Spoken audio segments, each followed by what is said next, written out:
Karena cara-cara dialog itu adalah cara yang paling efektif.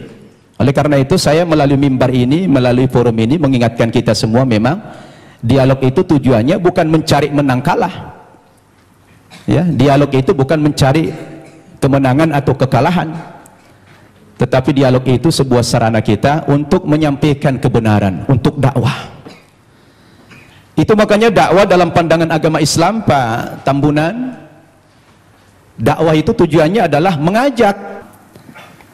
Begitu juga Pak Tampu Bolon ceramah. Saya tadi membayangkan Bapak berdua ini mempresentasikan materinya dengan hujjah, dengan dalil-dalil yang jelas. Justru malah terbalik, yang paling banyak bicara Alkitab malah Pak Insan dari Muslim.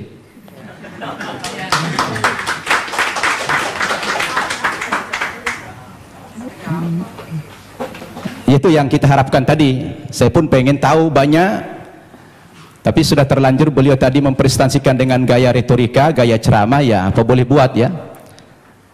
Saya tadi berharap dialog ini dengan cara-cara yang ilmiah, tidak dengan ceramah, tapi menggunakan dalil. Ada dua dalil yang bisa kita pakai. Pertama, dalil nakli, teks atau konsep. Yang kedua, dalil akli, akal atau logik. Dua hal ini bisa menangkap kebenaran yang sedang kita diskusikan hari ini, yang mengambil tema siapa itu Yesus, Tuhan atau Nabi. Baik Bapak Ibu yang saya muliakan, agar tidak terkesan mengulang materi yang sudah disampaikan pembicara terdahulu, saya akan masuk kepada materi yang lain dengan tema yang sama. Sebetulnya kepada saudaraku umat Kristiani, ketika kita bicara Yesus dalam bahasa Alkitab, Isa dalam bahasa Al-Quran, itu hanya perbedaan bahasa saja. Kedudukan Nabi Isa atau Yesus dalam Islam itu sangat terhormat, sangat mulia sekali. Bahkan kami bukan sekedar menghormati atau memuliakan Nabi Isa, tetapi Nabi Isa itu menjadi salah satu rukun iman kami, yang kami tidak sah menjadi seorang muslim apabila mengingkari kerasulan Nabi Isa itu. Tetapi memang kedudukannya dalam Islam, Nabi Isa itu adalah seorang nabi, seorang utusan Tuhan, bukan sebagai Tuhan, bukan pula sebagai anak Tuhan, seperti yang diimani oleh saudara kita umat Kristiani. Berdasarkan dalil yang begitu banyak, baik dengan pendekatan Al-Quran maupun pendekatan Alkitab. Saya ulangi, umat Islam wajib beriman kepada Yesus. Tidak sah iman umat Islam kalau tidak percaya kepada Yesus sebagai seorang rasul, sebagai seorang nabi. Bayangkan itu Pak Tambunan, Pak Tampu Bolon, batal imannya orang Islam kalau mengingkari salah satu seorang nabi itu. Makanya dalam sharing saya dengan umat kita Nasrani, saya selalu katakan begini, kalaulah seandainya agama Kristen itu yang benar, dengan tokohnya adalah Yesus, kemudian umat Kristen masuk ke dalam sorga, insya Allah umat Islam juga akan ikut masuk ke dalam sorga. Kenapa? Karena kita beriman kepada Yesus. Tetapi kalau Islamlah yang benar, dengan tokoh kita Nabi Muhammad yang juga mengimani nabi-nabi yang terdahulu, kemudian saudara kita umat Kristiani tidak beriman kepada kerasulan Muhammad, mohon maaf, terpaksalah saudara kita masuk neraka kalau akan masuk surga. Ini untungnya menjadi umat Islam. Kenapa? Karena apa yang mereka imani kita imani juga, tetapi apa yang kita imani mereka tidak imani. Itulah perbedaan yang mendasar antara kita dengan umat Kristiani. Hanya persepsi tentang Nabi Isa, dia Tuhan atau Nabi. Berdasarkan ayat-ayat Alkitab yang sudah dipaparkan begitu banyak oleh Ustadz Insan Mokoginta tadi, ternyata ratusan ayat yang kontradiksi. Ada yang mengatakan Nabi Isa itu Tuhan, ada yang mengatakan dia Nabi. Oleh karena itu, saya ingin mengajak antum semua untuk merenung. Ketika kita berbicara Yesus itu Nabi atau Tuhan, apa yang menjadi parameter kita? Siapa yang paling punya otoritas membicarakan tokoh ini, Tuhan atau Nabi?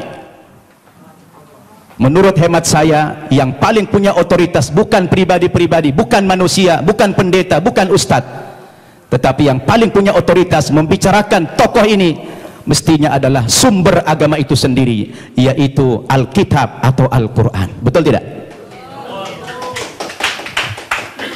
Harus sumber agamanya itu yang menjadi tolok ukur. Sekarang kita pertanyakan, dari dua kitab suci ini, Al-Quran maupun Alkitab, yang mana yang memenuhi kriteria sebagai sebuah kitab suci? Nah, ini perlu kita uji. Ini perlu kita uji. Kita capek bicara ngalur ngidul, mengangkat dalil-dalil.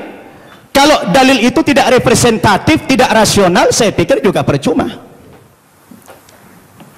Sekarang kita harus bicara dari dua kitab suci ini. Kenapa dikatakan dia kitab suci? Coba Bapak Ibu saya tanya.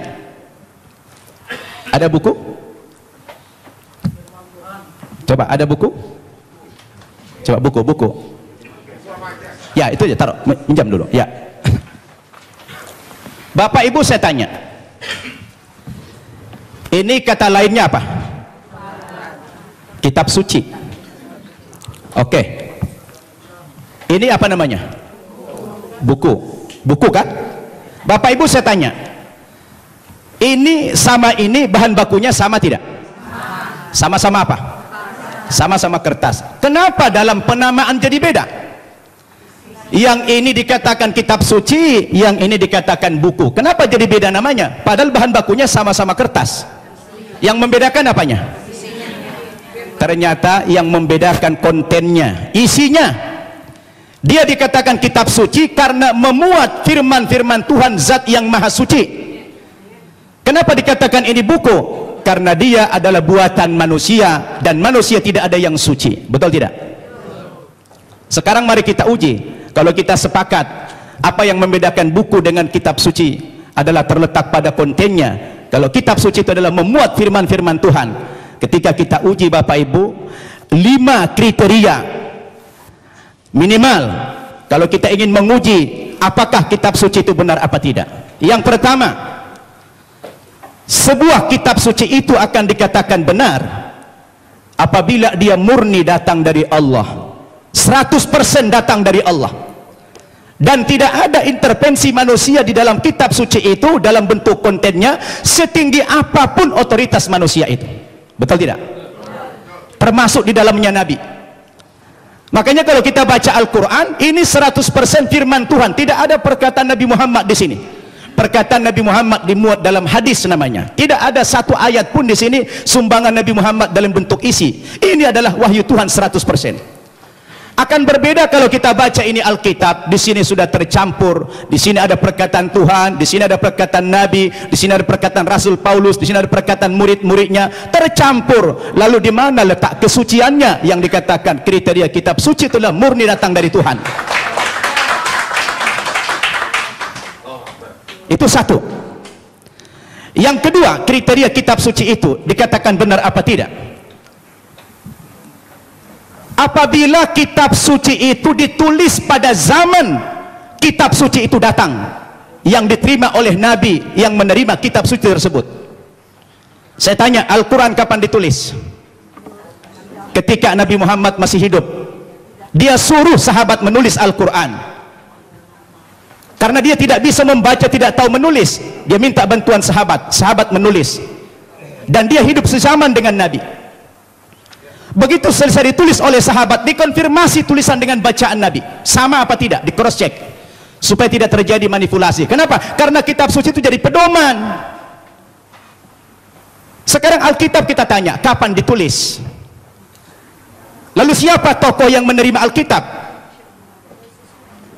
Alkitab ditulis bukan pada zaman Nabi Isa masih hidup, tapi sudah sekian puluh tahun, bahkan sekian ratus tahun Yesus sudah tidak ada di dunia ini, baru ada pembukuan Alkitab. Terus bagaimana seorang penulis akan mengkonfirmasi kepada yang menerima wahyu itu? Maka kemungkinan terjadi manipulasi sangat mungkin. Sebab yang namanya wahyu itu haruslah dari Tuhan, tidak boleh dari rekayasa atau karangan manusia. Betul tidak? Dua itu kriteria, dan Alkitab gugur menurut hemat saya di situ. Yang ketiga, kriteria kebenaran sebuah kitab suci itu adalah seorang penulis wahyu secara moral haruslah orang yang jujur, terpercaya, bukan pendusta. Penulis Al-Quran adalah orang yang jujur. Sekarang penulis Alkitab, bagaimana Alkitab disandarkan kepada Yesus, disandarkan kepada Musa, disandarkan kepada Nabi yang lain, sementara sang penulis tidak pernah jumpa dengan yang menerima wahyu itu? Bagaimana ini? Maka gugurlah kesucian kitab tersebut. Kemudian yang keempat, kriteria kebenaran kitab suci itu adalah apabila isi kitab suci itu tidak kontradiksi, satu isi dia.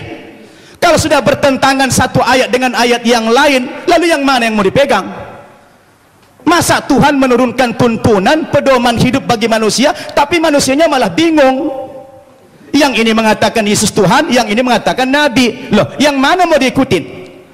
Ternyata kalau kita baca Alkitab sendiri, tidak pernah kata-kata dari Yesus yang muncul pengakuan bahwa dia adalah Tuhan. Kalau kita baca dalam Injil Markus pasal 12 ayat 28 dan 29, ternyata Yesus sendiri mengatakan Tuhan itu adalah Allah yang Esa. Itu ada dalam Alkitab yang sudah dibaca oleh Pak Insan tadi. Lalu siapa yang mengatakan Yesus Tuhan? Itu Paulus ternyata. Yang mengatakan dia Tuhan itu Paulus, bukan Yesus. Semestinya Yesuslah yang lebih berhak mengatakan kalau dia Tuhan. Rupanya kita baca dalam Alkitab, saya tidak tahu Pak Tampu Bolon sudah baca belum itu. Ya, kalau kita baca dalam Alkitab, ternyata yang mengatakan dia Tuhan itu adalah Paulus. Dalilnya di mana? Dalam Kisah Para Rasul pasal 2 ayat 36. Ya, Kisah Para Rasul pasal 2 36. Apa kata Paulus? Jadi seluruh kaum Israel harus tahu dengan pasti bahwa Allah telah membuat Yesus yang kamu salibkan itu menjadi Tuhan dan Kristus. Coba. Ya, siapa yang mengatakan Yesus Tuhan? Paulus. Kemudian dalam kitab Filipi pasal 2 ayat 11, dan segala lidah mengaku Yesus Kristus adalah Tuhan bagi kemuliaan Allah Bapa. Nah, dia yang mengatakan itu Paulus. Sekarang timbul pertanyaan, Paulus itu siapa? Paulus itu bukan muridnya Yesus, bukan sahabatnya Yesus, bukan pengikut Yesus, tapi Paulus itu adalah musuhnya Yesus. Nah, ini dia. Dan saya baca dalam Alkitab, ternyata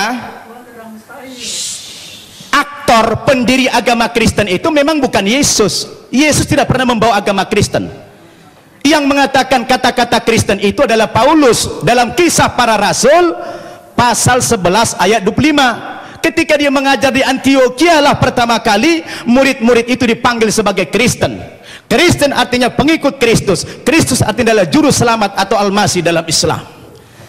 Jadi Bapak Ibu yang saya muliakan, ini yang perlu kita jadikan sebagai alat ukur apakah Yesus Tuhan atau tidak. Kalau sudah kembali kepada Alkitab, saya pikir jelas semuanya. Maka kembali kepada kriteria yang tadi. Apa kriteria kebenaran sebuah kitab suci itu? Terakhir,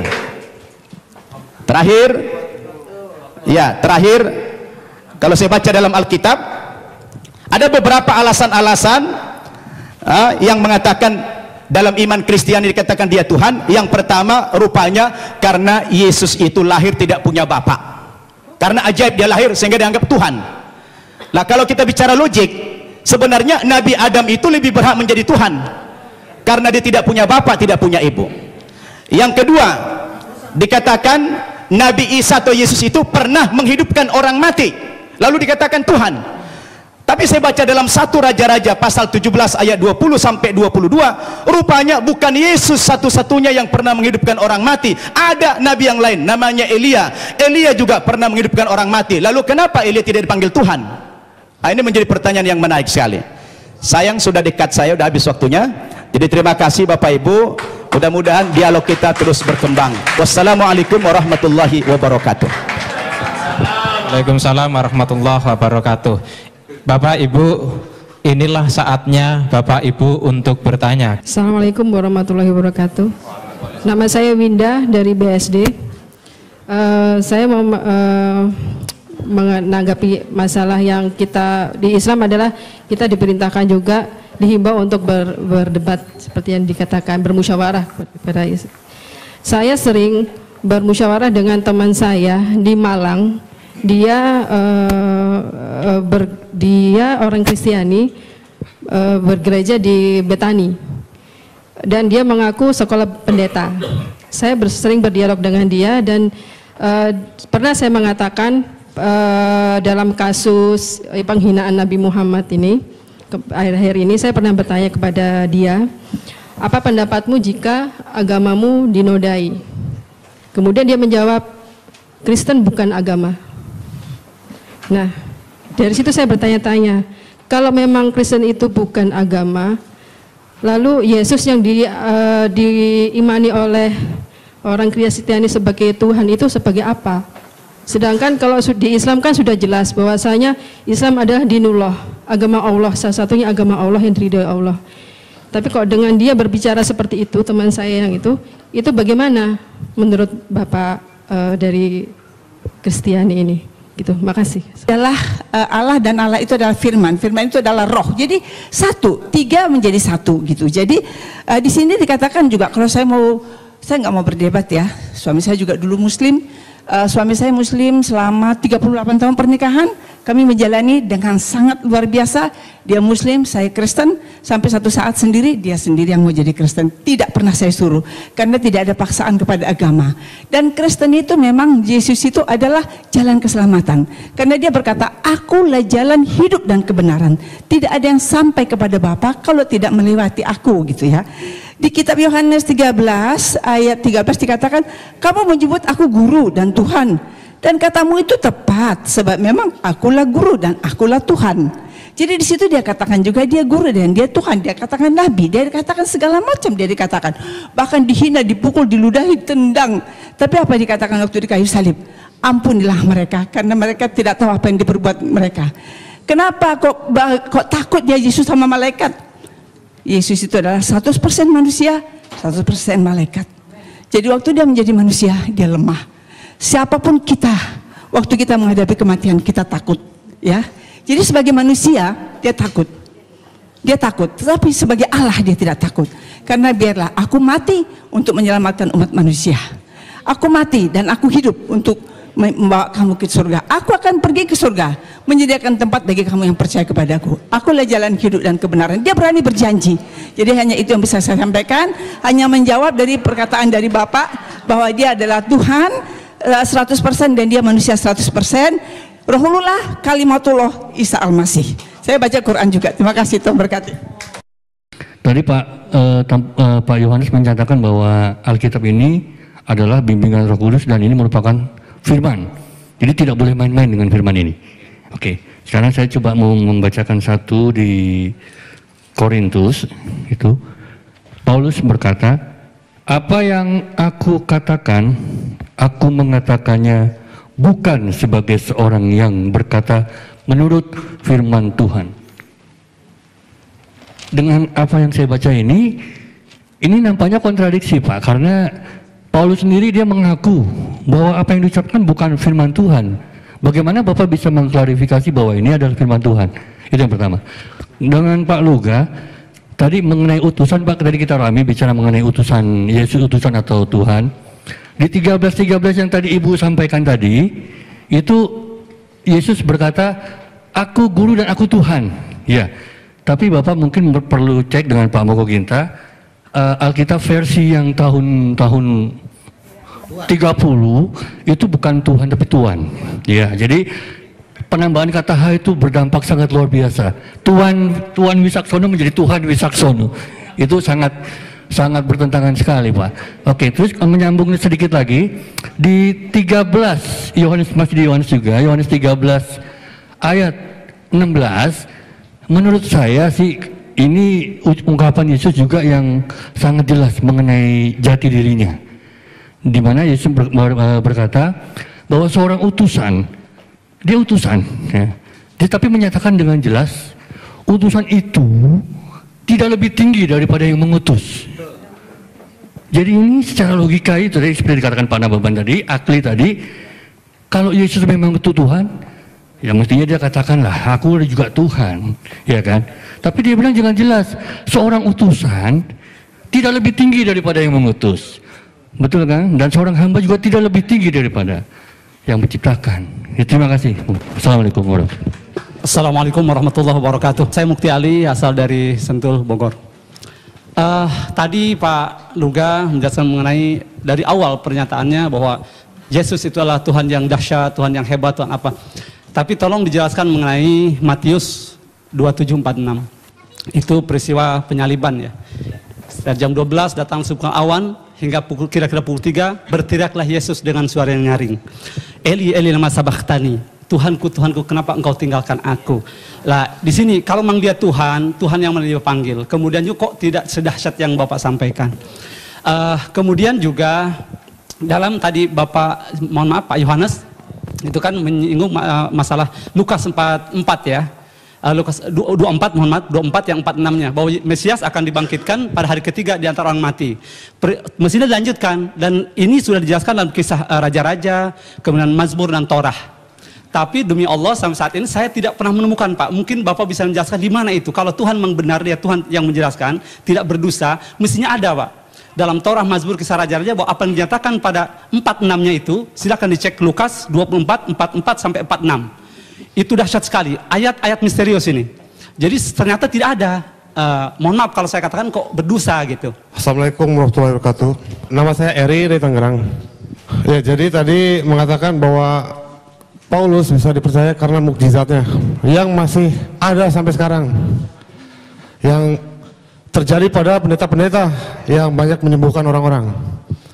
Namun ada satu permasalahan tadi, di mana ada orang yang mengaku dibayar. Dan Pak Luga sendiri mengatakan tidak bisa kalau hanya satu orang saja. Kalau saya baca itu pendekatan untuk menutupi. Karena kalau kita ingin tahu, pendekatan kita mestinya menganggap itu fenomena gunung es yang tampak hanya sedikit saja, tapi yang di bawah sangat banyak. Itu yang sudah dibayar. Dan bagaimana yang terjadi pada yang terjadi di Kenya, saudari Esther Mwande oleh pendeta Michael Njoroge, ia mengungkapkan bahwa saya disuruh untuk pura-pura sakit dan sembuh karena dia tidak dibayar akhirnya. Nah, jadi di mana letak mukjizatnya itu? Demikian, terima kasih. Saya sudah membaca bukunya Pak Insan. Masalah dia bilang ayat-ayat Nabi itu, terus terang saya udah baca banget ayat itu, dan saya udah tahu banget itu Yesus tidak tahu hari kiamat, bagaimana dia Tuhan, kok dia yang nggak tahu hari kiamat. Terus terang saya udah tahu banget itu. Nah sekarang saya sedang menunggu-nunggu, Tuhan kapan saya waktunya untuk menjelaskan ini, saya pengen banget untuk menjelaskan ini, dan waktunya adalah hari ini gitu loh. Jadi artinya terus terang bukannya saya nggak ngerti, orang mengatakan, Yesus sendiri mengatakan tidak ada nabi ditolak di asalnya. Yesus mengaku dirinya nabi, ya kan?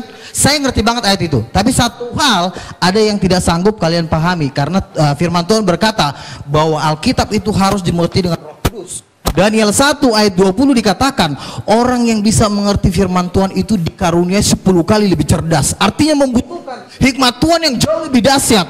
Bukan hanya sekedar firman Tuhan ditafsir sembarangan, tidak seperti itu. Contoh, tidak pernah Yesus berkata aku adalah nabi, tetapi dia berkata aku adalah anak Allah.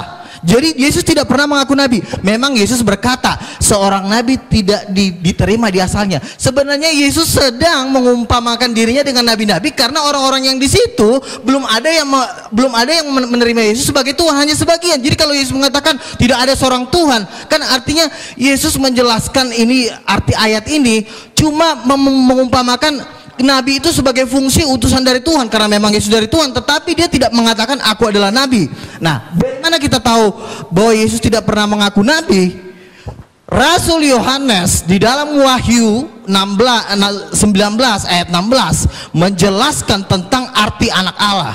Arti anak Allah bukan Tapi karena pada waktu Yesus datang kedua kali, di jubahnya tertulis Raja segala raja, King of Kings. Mana ada raja segala raja? Banyak. Kalau Nabi kan banyak. Tapi kalau raja segala raja, raja di atas segala raja, berarti udah nggak ada lagi di atasnya.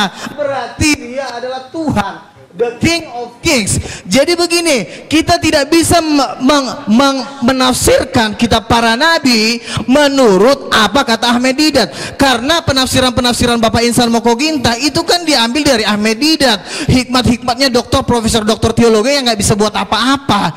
Jadi penafsiran tentang Yesus harus diteguhkan dengan tanda-tanda mujizat, bukan hanya bergelar hanya doktor profesor ditafsirkan. Contoh misalnya, inilah Nabi Yesus dari Nazaret. Memang banyak orang mengaku Yesus Nabi, tetapi Yesus tadi menolak di Matius 16.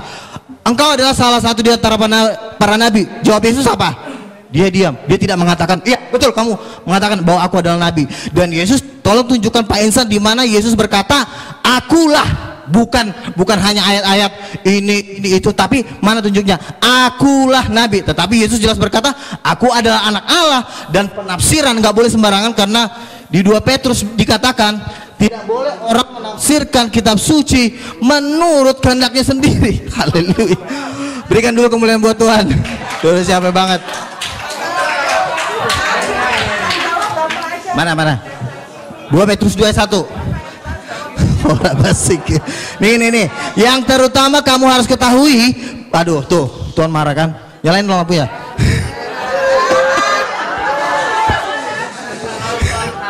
Makanya yang terutama harus kamu ketahui bahwa nubuat dalam kitab suci tidak boleh ditafsirkan seenaknya. Karena Yesus ditafsir langsung jadi nabi. Rasul nggak ada bilang Yesus nabi. Petrus sendiri berkata nih, saya baca nih. Petrus diurapi Roh Kudus, ya, dan diteguhkan dengan tanda-tanda mujizat. Makanya saya bilang, orang nggak boleh menafsirkan kitab suci kalau tidak diteguhkan dengan tanda-tanda mujizat, nggak boleh. Itu memang hukumnya. Makanya setiap orang yang menafsirkan firman Tuhan harus punya Roh Kudus. Saya punya Roh Kudus. Pak Insan kalau ditanya punya Roh Kudus, punya Roh Kudus nggak Pak? Nggak punya. Kenapa? Karena Yohanes 14 ayat 26, Roh Kudus hanya turun dalam nama Yesus. Nah, sekarang begini, Yesus tidak pernah mengaku nabi. Baik, tolong audien diam. Oke. Tolong audien diam. Udah. Saya dari tadi Moderator sebenarnya menjawab pakai logika, tetapi Waktu karena habis. memang kalian belum memahami, jadi kalian bilang saya sosok berceramah. Enggak, kan saya bilang, oke, satu aja, tunjukin Bisa. ayatnya sama saya. Yesus berkata, akulah nabi, tunjukin. Baik, waktu habis. Akulah nabi, bukan penafsiran. Ini penafsiran. Aduh, akulah nabi.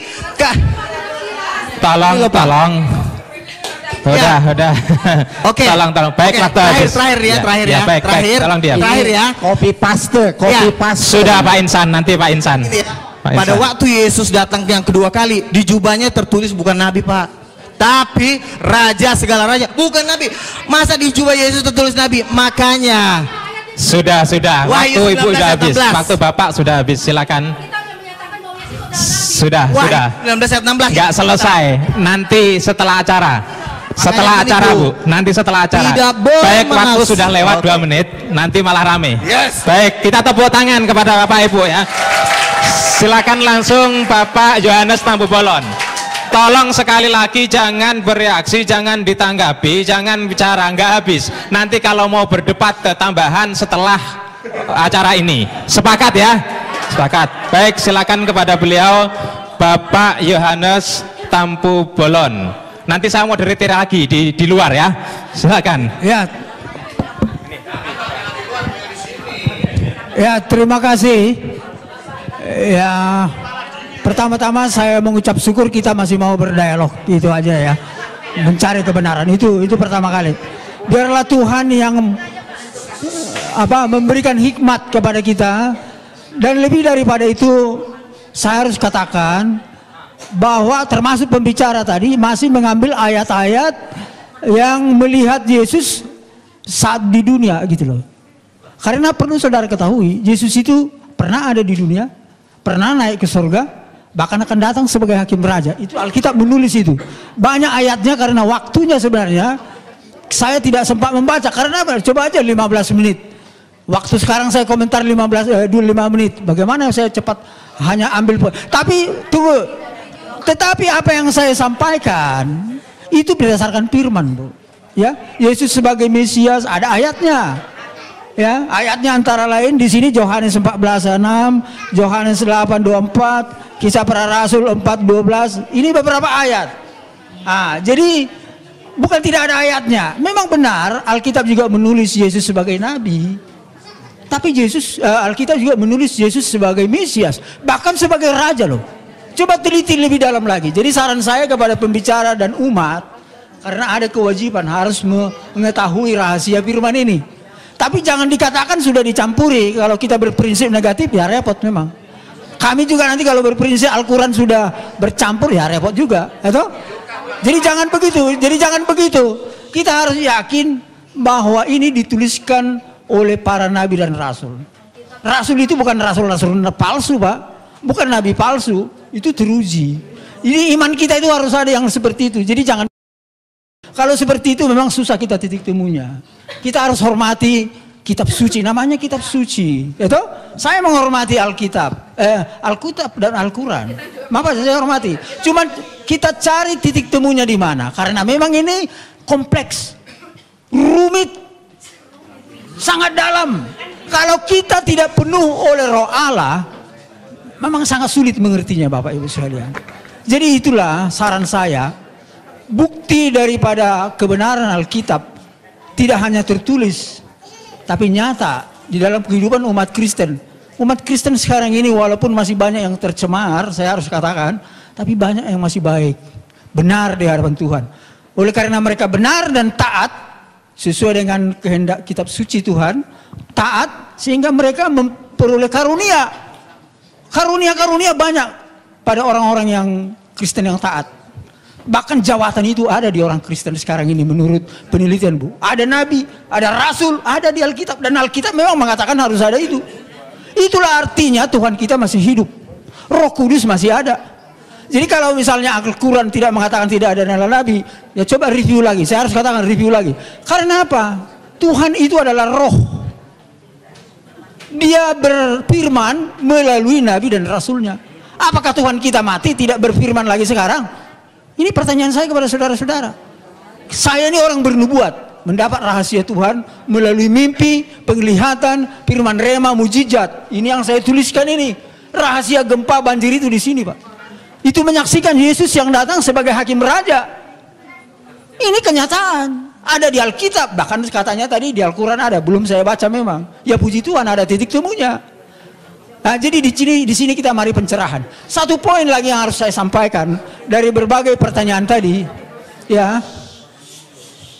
Ada keunggulan daripada pengikut Kristen daripada saudara kita Islam, menguasai ilmu pengetahuan dan teknologi. Karena apa? Karena Roh Kudus itu ada di dalam hati kita ini. Roh itu adalah Roh Allah sendiri, berkuasa dan dahsyat. Itu saudara sebab itu. Tapi kuncinya itu ketika kita percaya kepada Isa Al-Masih, karena mengkuduskan kita. Karena kita ini sudah berdosa, hanya Yesus telah datang mensucikan kita, sehingga kita bisa seperti gambar Allah, sifatnya Allah. Benar saudara-saudara, saya menjadi saksi di sekarang ini. Kuasa dukun itu nggak pernah mampan kepada saya. Itu saudara-saudara. Bahkan saya menghancurkan kuasa iblis bisa. Oh bayangkan itu. Oh saya saksi itu, banyak pengalaman saya. Nanti suatu saksi saya saksikan suatu saat. Habis ya, puji Tuhan, terima kasih. Kita tepuk tangan sekali lagi. Jangan sampai ada kuasa-kuasa iblis di sini, pasti akan lenyap. Baik, untuk yang ketiga 5 menit kepada beliau Pak Insan Mokoginta dipersilakan. Tolong jangan pulang dulu. Ya, baiklah. Mana-mana? Mic itu lebih bagus barangkali. Tes, ya. Ya, tadi kita sudah mendengar bahwa kata Pak Luga Tambunan, mana ada dalilnya Yesus mengatakan dia Tuhan, Nabi. ternyata ini semua empat Injil kan? Ini kata siapa ini? Kata siapa semua ini? Kata Yesus kan? Ini ucapan Yesus sendiri mengatakan bahwa dia itu seorang nabi. Jadi apa yang saya kutip ke sini itu copy paste, tidak ditambah, tidak dikurangin.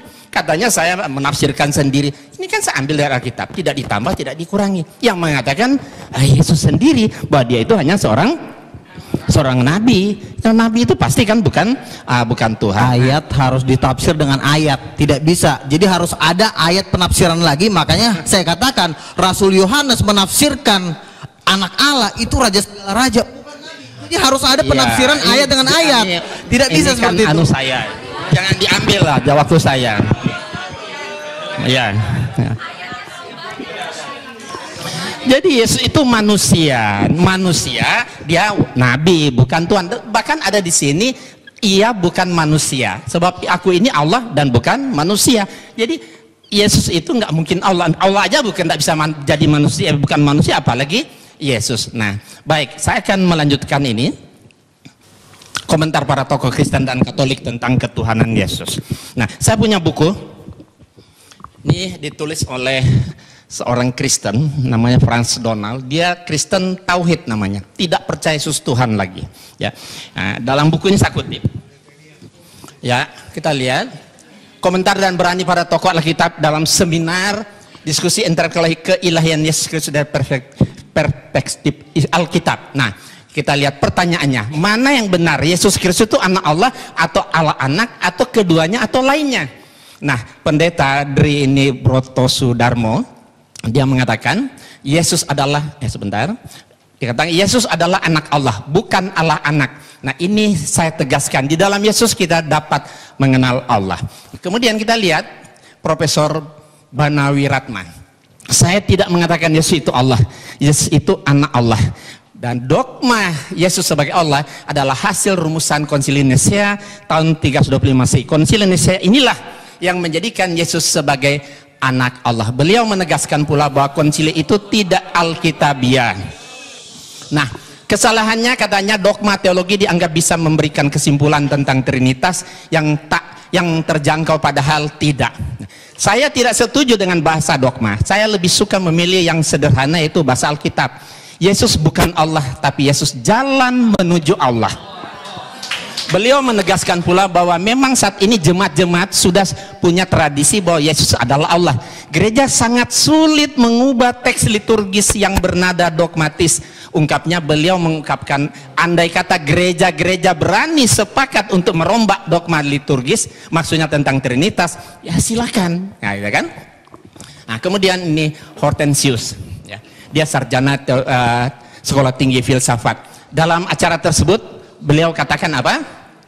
Yesus itu tidak pernah memperkenalkan dirinya sebagai Allah, yang juga dikatakan Paulus tidak pernah menyebut Yesus Kristus sebagai Allah. Jadi beliau yang sangat paham bahasa Ibrani dan Yunani menegaskan pula, harus ditegaskan bahwa dalam perjanjian baru tidak pernah ada rumusan Yesus adalah Allah. Nah, dengan sangat berani dan tajam beliau sampaikan pendapatnya yang sangat mengagetkan para hadirin yang mendengarnya. Kata beliau, saya keberatan dengan istilah Allah Bapa, Allah Anak, dan Allah Roh Kudus. Selanjutnya beliau katakan, Yesus itu jalan menuju Allah.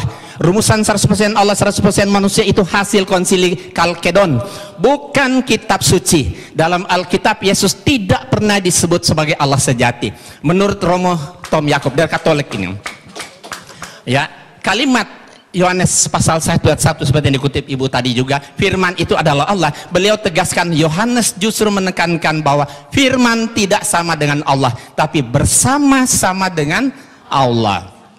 Nah, satu lagi terakhir, yang paling menarik, salah satu pertanyaan jamaah kepada pastor, bagaimana pengalaman Anda selama menjadi pengikut Yesus? Romo menjawab, itu adalah sebuah pertanyaan yang sangat bagus. Dulu sebelum tahun 1974 kehidupan saya tidaklah baik, dan saat itu sebelum tahun 74 saya yakin Yesus sungguh Allah dan sungguh manusia.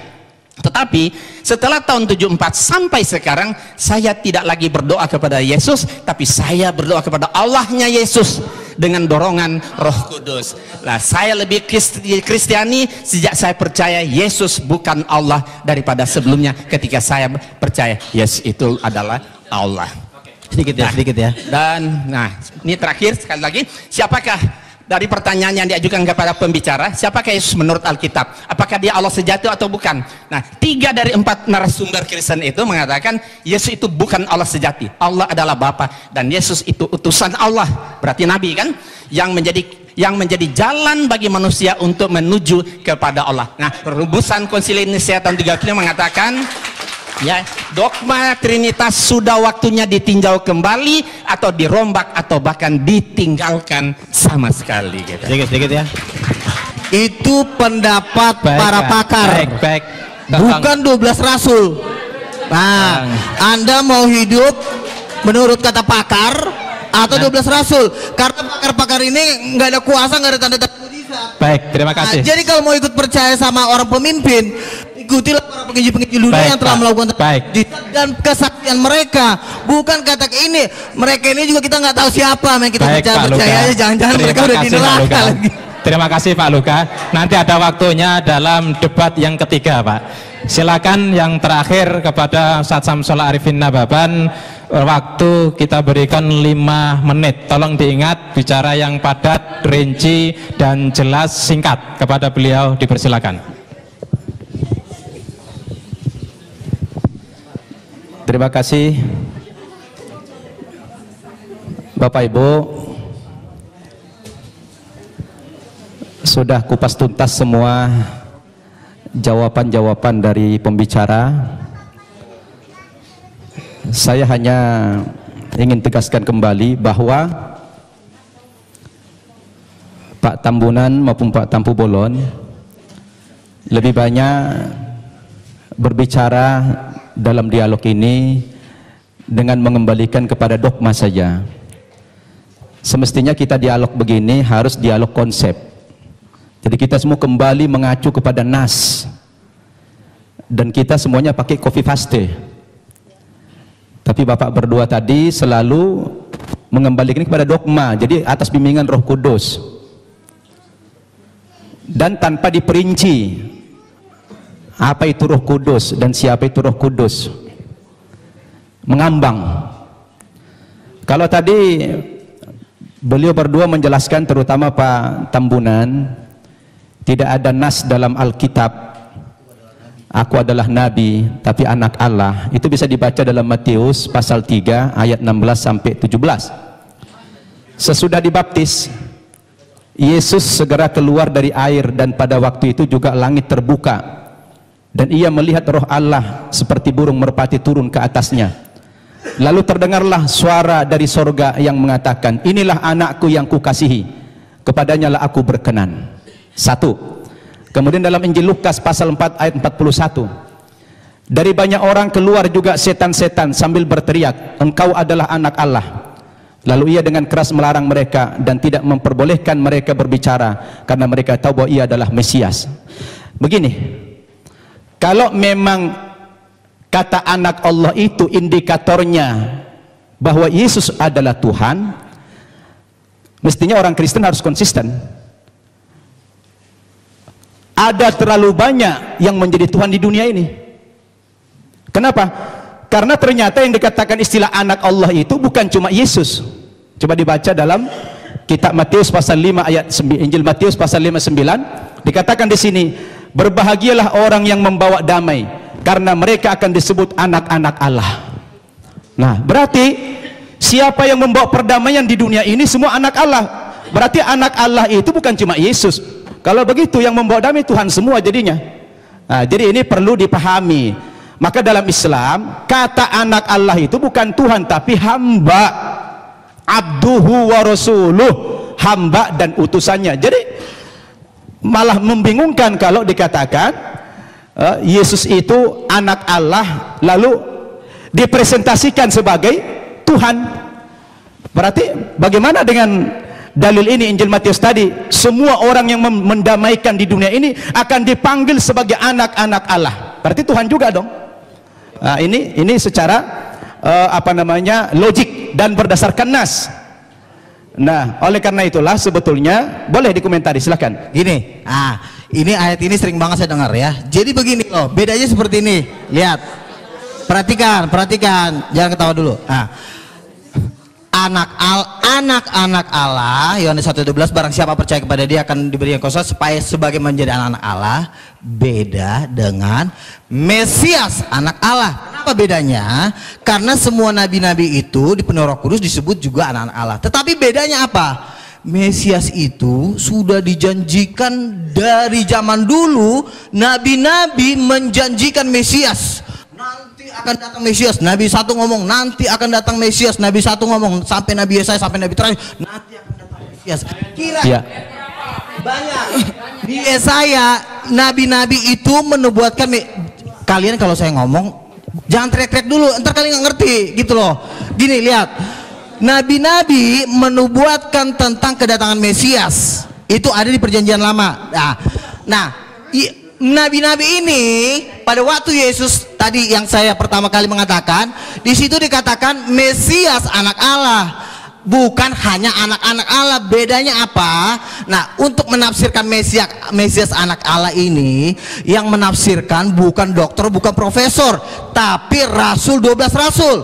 Makanya 12 rasul menafsirkan Mesias anak Allah dalam Wahyu 19 ayat 16 bahwa Mesias anak Allah penafsirannya adalah raja, segala raja, bukan nabi. Jadi kalian jangan sembarang menafsirkan kitab suci. Mesias anak Allah dengan anak Allah beda banget gitu loh. Jadi perbedaan ini kalian harus pahami, karena perbedaan ini efeknya lautan api dan belerang gitu loh. Jadi Mesias anak Allah dan anak-anak beda. Itu yang saya pahami dan yang saya pelajari selama ini, karena saya udah tahu jawaban pertanyaan kalian pasti itu gitu loh. Jadi itu gantian. Saya belum selesai tadi. Itu sanggahan dari beliau. Kita jadi bingung nih. Kenapa bingung? Kita kan membaca Alkitab ini justru kita menghindari tafsir. Ini textbook kita nih, copy paste. Kalau memang tulisan-tulisan kami yang mengambil dari Alkitab ini dianggap salah, padahal ini adalah textbook kami menulis di sini. Terus apalagi yang dipakai sebagai hujah, sebagai jangan baca satu ayat aja, Pak. Makanya baca juga kitab Wahyu, jangan cuma baca. Saya mau kembali kepada teks lagi. Di antara indikasi juga Yesus bukan Tuhan, saya baca dalam Injil Markus pasal 13 ayat 31 sampai 32. Dikatakan dalam ayat ini, Yesus tidak tahu kapan kiamat itu terjadi. Masa ada Tuhan tidak tahu kiamat kapan terjadi? Nah, ini menjadi pertanyaan yang menarik sebetulnya. Ini tanpa tafsir, ini bukan tafsir. Jadi ini bukan tafsir, kami nggak berhak menafsirkan. Makanya kami hanya textbook saja. Kembali kepada copy paste ini. Nah, terkecuali kalau bapak-bapak tidak lagi mengakui Alkitab ini, lain soal. Jadi kalau mau dibantah, sebetulnya jangan dibantah kami, dibantah saja itu Alkitab, karena kami hanya menyadur saja. Iya, demikian. Terima kasih. Makanya Pak, kesimpulan dari seluruh Injil itu ada di kitab Wahyu. Jangan kalian baca cuma kitab Injil doang, tapi kitab Wahyu kalian baca. Itu kesimpulan dari seluruh Injil itu ada di kitab Wahyu. Jadi kalau mau kalian, ntar lupa. Kalau kalian mau menafsirkan, kalau kalian mau menafsirkan Alkitab, baca kitab Wahyu, karena di kitab Wahyu dikatakan di seluruh umat, seluruh malaikat itu menyembah Yesus, ada ayatnya di kitab Wahyu. Makanya baca kitab Wahyu, karena kitab Wahyu itu penafsiran dari rasul-rasul. Saya bacakan ya, saya bacakan. Baik, Bapak, saya kasih waktu setengah menit, tidak lebih, tidak kurang. Setelah itu Bapak nggak bicara lagi. Wahyu setengah menit ya, Wahyu 5 ayat 11. Maka aku melihat dan mendengar suara banyak malaikat di sekeliling tata makhluk-makhluk dan tua-tua. Itu jumlah mereka berlaksa-laksa. Katanya dengan suara nyaring, anak domba yang disembelih itu layak menerima kuasa dan kekayaan, hikmat, kekuatan, pujian sampai selama-lamanya. Dan saya lanjutkan ke ayat 14. Dan keempat makhluk itu berkata, amin, dan tua-tua itu jatuh tersungkur dan menyembah Yesus. Ada ayatnya Yesus disembah. Kalian kan berkata, mana ayatnya Yesus sembahlah aku? Ini ayatnya bacaan terbaik. Sudah setengah menit. Terima kasih. Pak Insan setengah menit. Ya, sebenarnya kitab Wahyu yang menjadi rujukan beliau, udah. Wahyu kepada Yohanes itu mimpi. Bukan wahyu. Mimpi Yohanes di Pulau Patmos. Itu kan kata Bapak. Jadi mimpi panjang. Sudah, Pak. Ya. Sebentar, mimpi panjang berseri ya. Makanya kitab Wahyu merupakan salah satu kitab yang paling sulit sekali ditafsirkan. Di situ rasul terkasih loh. Paling Sudah, sulit Pak. ditafsirkan karena ini cuma mimpi. Nah, zaman dulu ditulis mimpi, kemudian dirubah lagi kenyataan. Sekarang dirubah lagi menjadi wahyu supaya keren, biar keren kelihatan. Sudah. Diganti Cukup. wahyu. Baik Pak Insan, cukup. Kita tutup. Karena bukan mencari kemenangan dan bukan mencari kekalahan. Masing-masing berdakwah kepada yang lain. Silakan yang umat Islam itu tadi dengarkan, renungkan terhadap Bapak Luga Tambunan dengan Pak Johannes Tampu Bolon. Yang Nasrani silahkan renungkan. Terima kasih kepada Ketua Panitia yang menyelenggarakan acara ini, cukup sukses Pak Ketua. Kemudian kepada para pembicara Ustadz Samsul Arifin Nababan, Bapak Insan Moko Ginta, Bapak Luga Tambunan yang saya suka semangatnya ini, masih muda. Kemudian Bapak Johannes Tampu Bolon yang lebih bijak, santai, tenang, dan juga semua audien yang hadir di sini, semoga seluruhnya mendapatkan hidayah dari Allah Subhanahu wa taala. Terima kasih dari kami. Billahi taufik wal hidayah. Assalamualaikum warahmatullahi wabarakatuh.